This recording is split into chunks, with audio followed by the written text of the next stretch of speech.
Assalomu alaykum, kanalimiz obunachilari, bizni kuzatib boruvchi kuzatuvchilar, agrotexnika ishqibozlari.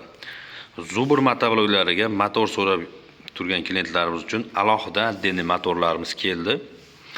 Xo'p, motorimiz 195 motor, ya'ni ot kuchi 14 ot kuchiga hisoblanadi. 192 Zubrlarga, 195, 196 modellarga tushadi. Kimga zamina motor kerak bo'lsa, traktor qo'lda samodelniy traktor yasamoqchi bo'lgan ustalarga ham qiziq narsa. Yangi motorlar tayyor solarkalik radiatorlargacha bor. Tayyor motorlar komplektda, hop, shkiflari qo'shib beriladi, glushiter filtrlari hamma yo'q bor.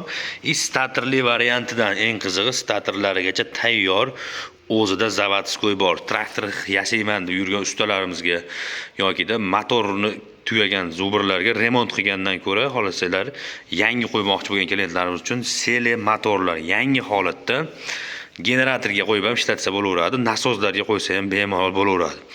Kimga mana shunaqa motorlar kerak bo'lsa, bemalol aloqaga chiqaverasizlar. Rasxodi 1,5 litrgacha solarka rasxod qiladi. Radiatorlar ham katta radiatorlardan faralarigacha qo'yilgan. Kimga shunaqa motor haqida yurgan klientlar bo'lsa, narxi $550 dan qilib beramiz. 195 motor. Bu ot kuchiga hisoblaganda 14 ot kuchiga javob beradi. 12 talik Zubrlarga, 14 talik, 15 talik hammasiga bemalol tushaveradi. Telefon nomerlarimizni pastda qoldiramiz. Kimga qiziq bo'lsa aloqaga chiqaverasizlar. E'tiboringlar uchun rahmat. Salomat bo'lasizlar.